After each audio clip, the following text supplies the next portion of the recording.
कि जनती जटी कुली पे राजा जी लो भाई ऐसे भी इनका राजा ही नाम है, गोलू राजा जगत के राजा है। जनती जटी कुली पे राजा जी लो भाई जय है किस्म के हम लगती छोटकी नंदी किस्म के हम लगती जनती जटी कुली पे राजा जी लो भाई जय है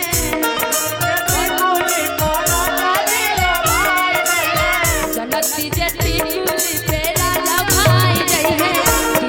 किस्म के हम लगती छोटकी नंदी किस्म के हम लगती छोटकी नंदी किस्म के हम लगती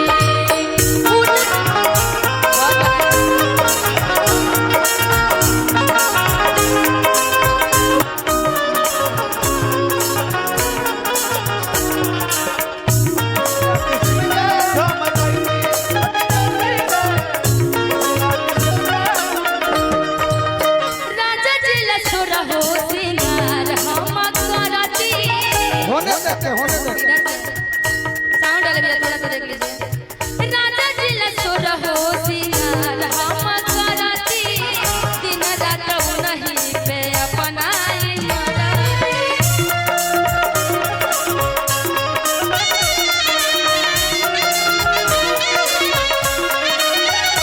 जटी कुल पे राजा जी लो भाई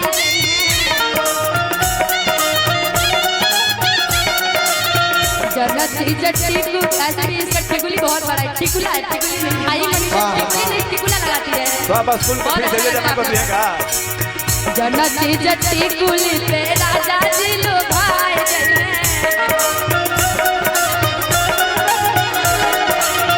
जनती जटी कुल पे राजा जी लो भाई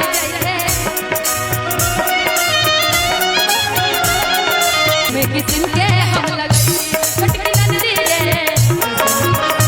हम लगती छोटकी नंदी